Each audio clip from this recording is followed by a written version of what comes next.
नमस्कार साथियों, मेरे YouTube चैनल पर शिक्षा विभाग से संबंधित नवीनतम अपडेट्स पाने के लिए सब्सक्राइब कीजिए, बेल आइकन को प्रेस कीजिए और ऑल नोटिफिकेशन को ऑन करके रखें, जिससे नवीनतम अपडेट्स आपके मोबाइल पर तुरंत मिल सके।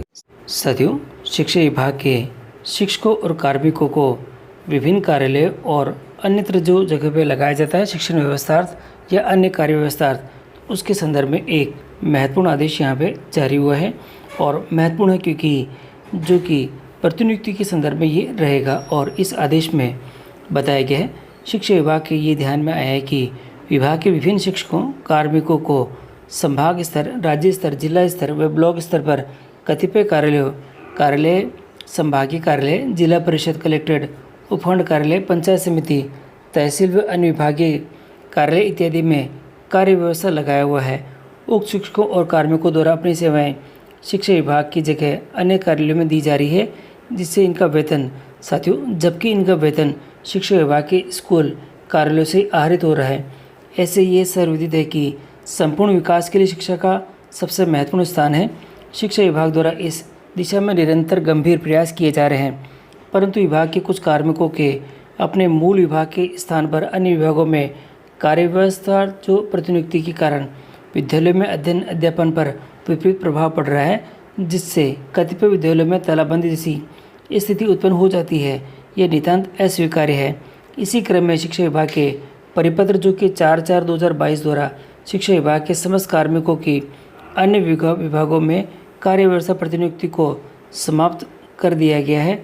और यह भी संज्ञान में आया है कि महात्मा गांधी विद्यालयों के शिक्षक, साथियों इम्पोर्टेंट है, महात्मा गांधी विद्यालयों के शिक्षक और कार्मिक भी अन्य विभाग में कार्य व्यवस्था प्रतिनियुक्ति पर कार्यरत हैं। उल्लेखनीय कि राज्य में महात्मा गांधी राजकीय विद्यालय अंग्रेजी माध्यम सरकार द्वारा एक महत्वाकांक्षी फ्लैगशिप योजना है। और इन अंग्रेजी माध्यम विद्यालयों में शिक्षा के उच्च मानकों के अंतर्गत इनमें शिक्षकों और कार्मिकों का चयन इंटरव्यू के माध्यम से किया गया है। शिक्षकों कार्मिकों की कार्य व्यवस्था प्रतिनियुक्ति के कारण इन विद्यालयों में शिक्षा का स्तर है प्रभावित होने के साथ ही राज्य सरकार की महत्वाकांक्षी योजना है वह भी प्रभावित होती है। अतः निःशुल्क और अनिवार्य बाल शिक्षा अधिकार अधिनियम 2009 की धारा 29 के अंतर्गत शिक्षा विभाग के शिक्षकों और कार्मिकों को 10 वर्षीय जनसंख्या, जनगणना, आपदा राहत कार्य, पंचायती राज संस्थाओं, स्थानीय निकायों, विधानमंडलों और संसदीय चुनावों, पल्स पोलियो अभियान आदि के अलावा अन्य कार्यों के अतिरिक्त अन्य कार्यों में नहीं लगाया जाना चाहिए।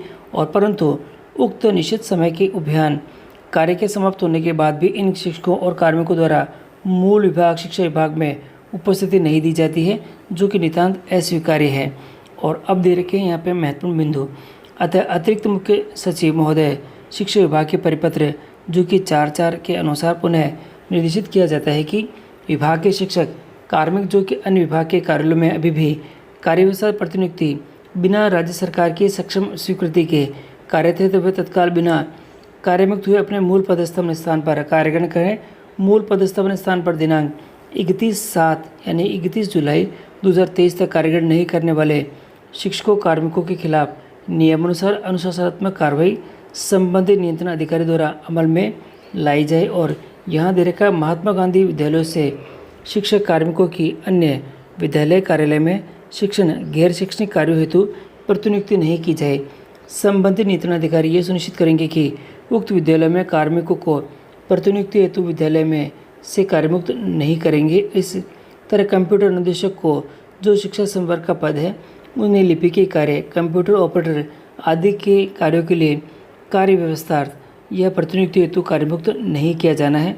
और आगे दे रखा है यहाँ पर कि कुछ विशेष वृत्तियों में निःशुल्क और अनिवार्य बाल शिक्षा अधिकार अधिनियम 2009 की धारा 27 में अनुमत कार्यों के लिए राज्य में साथियों राज्य हित में कार्य व्यवस्था प्रतिनियुक्ति अत्यावश्यक हो तो संबंधित कार्यालय द्वारा जिला शिक्षा अधिकारी कार्यालय के माध्यम से इस कार्यालय को कार्य व्यवस्था प्रतिनियुक्ति के प्रस्ताव ऑनलाइन प्रेषित किए जाएं। तत्पश्चात सक्षम स्वीकृति के उपरांत ही कार्य व्यवस्था प्रतिनियुक्ति की अनुमति प्रदान की जाएगी। अतः संबंधित नियंत्रण अधिकारी यह सुनिश्चित करेंगे कि बिना शिक्षा विभाग की सक्षम स्वीकृति के किसी भी कार्मिक को कार्यमुक्त नहीं करेंगे। इसके लिए वे स्वयं व्यक्तिगत रूप से उत्तरदायी होंगे। उक्त आदेश शिक्षा विभाग के में ही राज्य सरकार की सक्षम स्वीकृति पर लगे शिक्षकों कार्मिक और अन्य विभाग कार्यालयों में राज्य सेवा नियम 1991 के नियम 144 के तहत प्रतिनियुक्ति पर लगे कार्मिकों पर लागू नहीं होगा। इस आदेश को अक्षर से पालना सुनिश्चित की जाए। तो साथियों, यहाँ पर जो भी दिशा निर्देश दे रखे थे उनके अंतर्गत यदि कोई भी कार्मिक अगर अभी भी इस स्थिति के अंदर कार्यरत है तो उसे तत्काल प्रभाव से कार्यमुक्त होकर अपने विभाग के अंदर मूल पद पर कार्य ग्रहण करना होगा।